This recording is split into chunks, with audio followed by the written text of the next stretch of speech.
welcome back to the HFX Games YouTube channel. I'm Travis, and today we have another pre-release kit opening video. So we are going to open up one of these here, Tarkir Dragonstorm pre-release kits, and we're going to build a deck on the fly and get you ready for your pre-release weekend. So this set is a little unique. They're kind of doing like the old Ravnica style where you have different factions. So there's 5 in this one. There's Temur, Sultai, Jeskai, Abzan, Mardu. So you can kind of build differently. Like you get a kind of a special pack that's more suited to that clan. So we will do Temur. That's my favorite color combination. We'll open this one up. So we're going to get some specific cards that are going to be good for Temur, and then our usual 6 play boosters. We will crack right into this bad boy here. If I can get the tab open. Oh, there we go. Okay. Now, as always, with a sealed deck, typically what you're going to look for is, or you're going to look to build a deck with 23-ish spells, 17-ish lands. See that? Because sometimes if you decide you want to play a super aggressive deck, you might play 16 lands and get another spell in there. Okay. Whoa. Hello. All right. So our pre-release promo is the new Mox. That looks sweet. So this is Mox Jasper. It's a legendary 0-mana artifact. You add 1 mana of any color. You can only do that if you control a dragon. That's pretty exciting. That looks sweet. So we'll pair into this seeded pack. So this should be all based around Temur, so red, blue, and green cards. So as I open packs, I like to sort them by color, save myself some time. So I go just Wooburg order, white, blue, black, red, green, and then I do multicolored artifacts and lands. Put this in our artifact section, and okay, well, we got a doozy here. We just have the mythic spirit dragon in the Temur colors, Ureni, the Song Unending.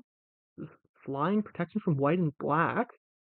When Ureni enters, it deals X damage divided as you choose among any number of target creatures and or planeswalkers your opponents control, or X is the number of lands you control. So this just enters, deals a bunch of damage to your opponent's creatures, and it's a flying 10/10.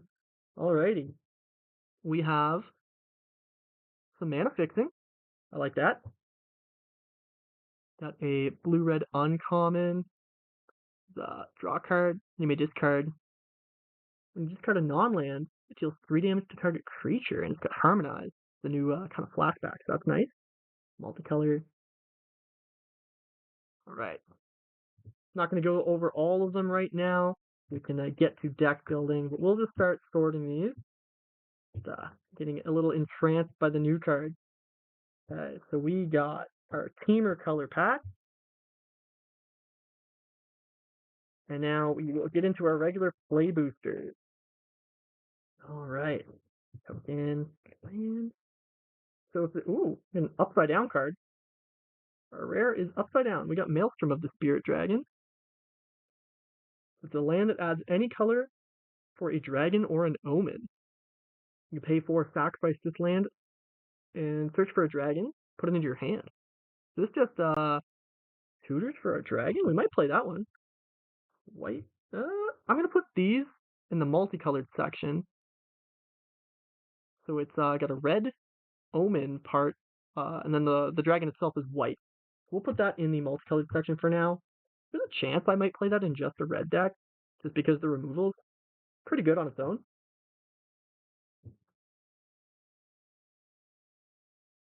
Okay. The next pack open.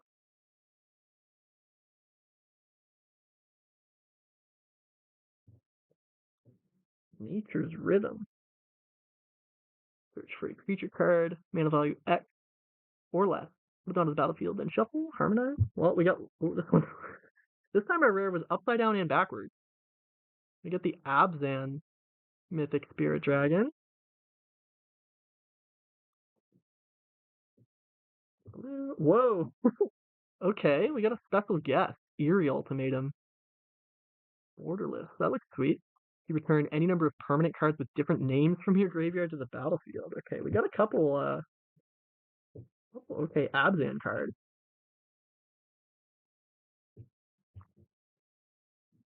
Oh, this should be a multicolored section.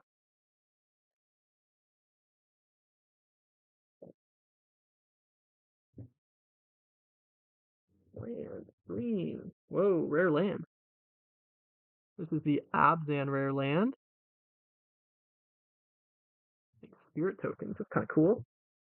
Another Abzan rare. We might be jumping ship with all these Abzan rares. I know we opened a Temur pack here, but looking pretty good for the Abzan colors.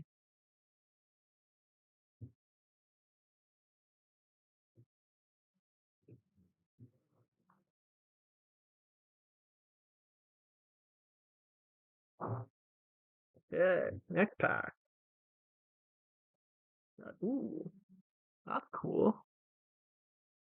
Showcase foil Stormscale Dragon or Stormscale Scion. Wild. That one's ooh, feels so glossy. All right, we got Sage of the Skies as a rare. Monastery.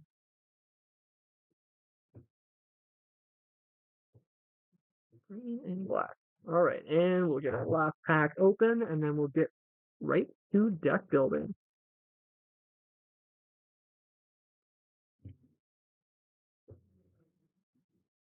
And a Jeff Guy rare. New Way Forward.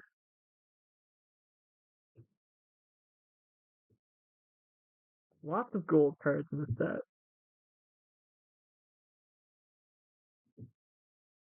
Okay, so I imagine we're going to be able to play at least three colors.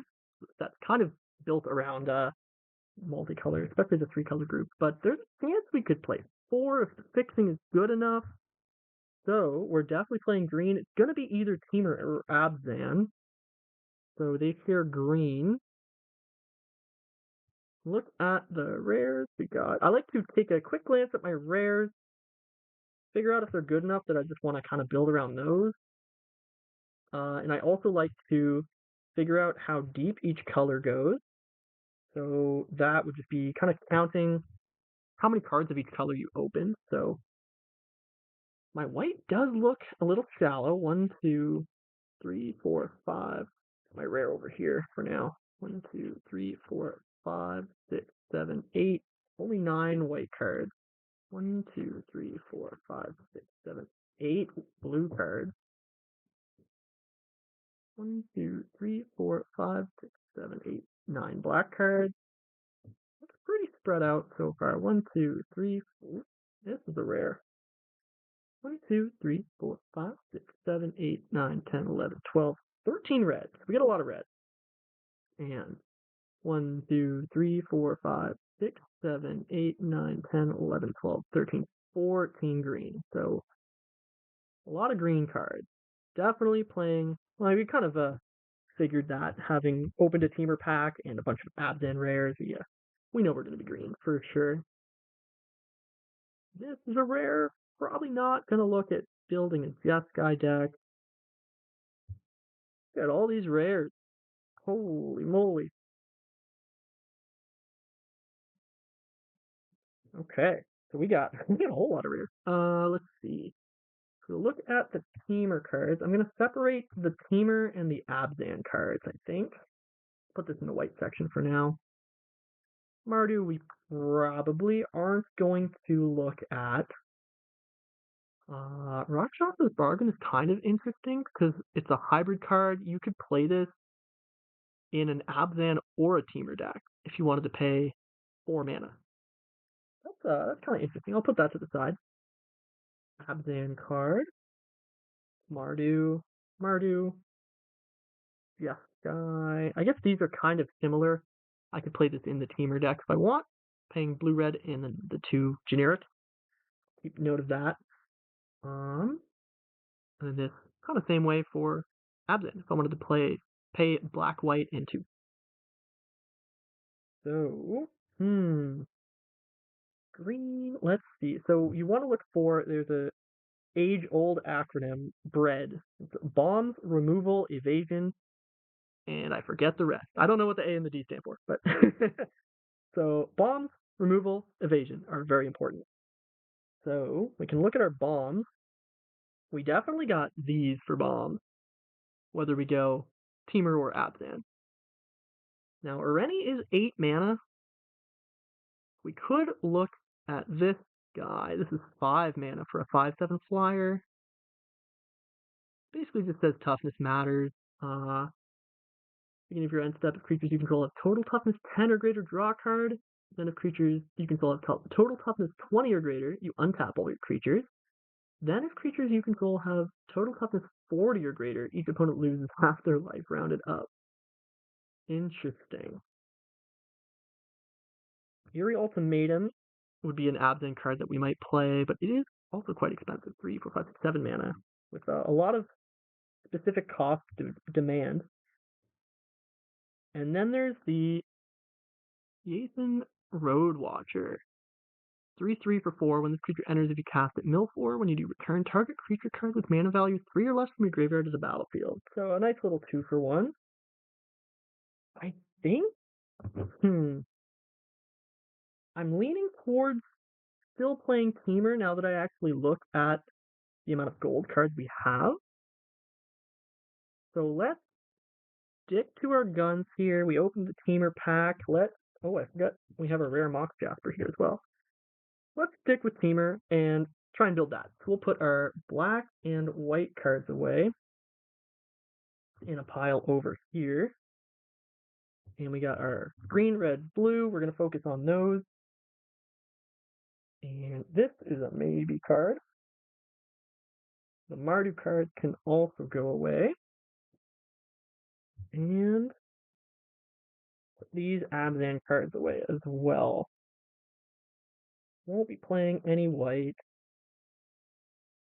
Unless our fixing is really nice. Like, there's maybe a world since we opened this Mox Jasper. Do I maybe want to play our Abzan Dragon? Probably not, but we'll see. Okay, so these can go away for now. Alright, so then I'm going to start looking at cards and I'm going to lay them out in order of mana cost. So I have a good idea of what my mana curve looks like. This guy. 8 mana, this is definitely going to be our top end. We're going to put that there. I like to put the X spells at the end. You never know how expensive that X is going to be. We have, and then lands on the far left. Got a couple pieces of fixing here. We got a red-green, a blue-green, a red-blue-green. And in decks like these, I like to play even some slightly off-color ones, because at worst, this taps for blue and red. And if we do want to add a white splash later, that'll help us as well. And then Evolving Wild. So fixing looks pretty good in this set. We can maybe play this Maelstrom of the Spirit Dragon as well, possibly. And let's see what we got for gold cards, which are usually your build around. So we have Auroral Procession. Return target card from your graveyard to your hand. Instant speed maybe makes this playable. We got a 3 mana, potentially 4/3 when this enters, draw and discard. 3 mana 4/3, I like that. Big Dragon. 6/5 for 6. Flying Vigilance Trample. But hexproof if it hasn't dealt damage yet. That's pretty nice.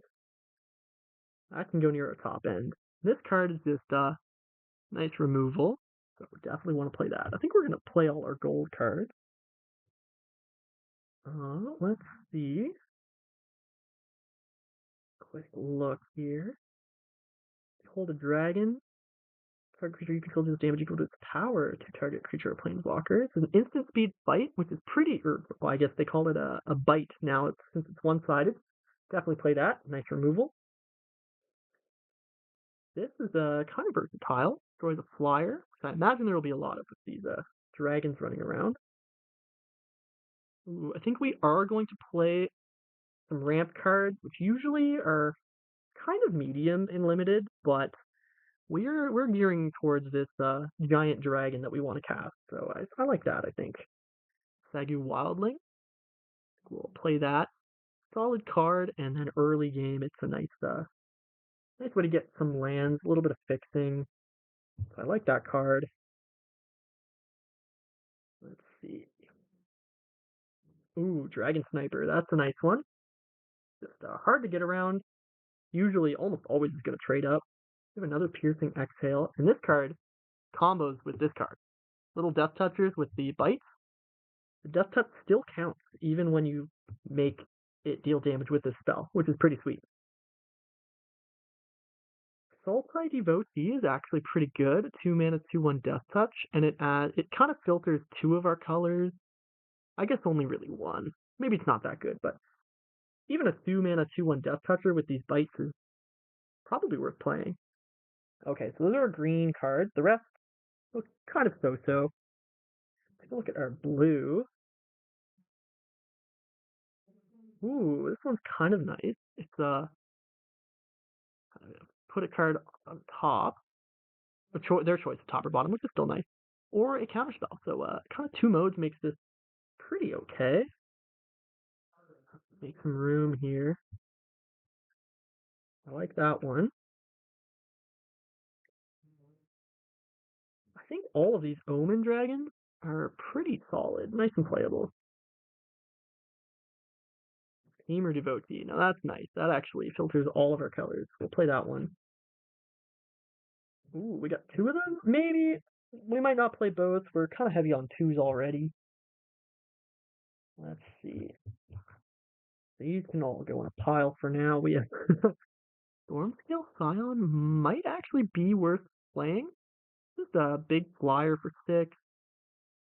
It's got Storm, so if on turn 7 we play, I mean, I guess it's actually going to be pretty tough to get the Storm off with this card. If we ramp really hard and we get to like 8 or 9 mana, who knows? Maybe we can get a second dragon out of it. And let's look at our other red cards here.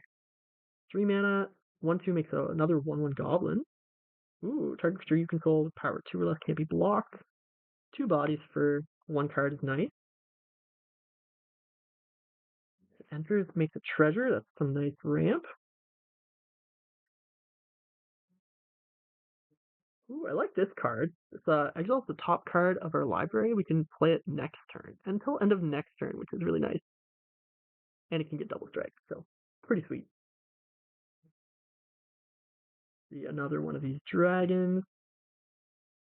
Zurgo's Vanguard. I like that one. Some more solid removal. Another one of these. And another good piece of removal. Alright, so let's see where we're at so far with this. So now we gotta count kind of our non-lands. 1, 2, 3, 4, 5, 6, 7, 8, 9, 10, 11, 12, 13, 14, 15, 16, 17, 18, 19, 20, 21, 22, 23, 24, 25. So to get down to 23, we need 2 cuts. I think I'm going to cut one of these. I don't think we need a whole lot of those. And since we're so heavy on 2s, honestly, I think maybe we just don't play this card. It also is a defender, so we can't really attack with it. So I think that's what I would play. And it looks like we're mostly red and green. 1, 2, 3, 4, 5. This gives us 12 more lands. 12 basics to add. I might just play 4 of each, 4, 8, 12, and then our fixing is here. This is how I would build this deck. Kind of opened the Areni and decided to focus on that, and then prioritized our removal and ramp. So that's how I would build this Temur pool. Let me know what you would do differently, and we'll see you on pre-release weekend.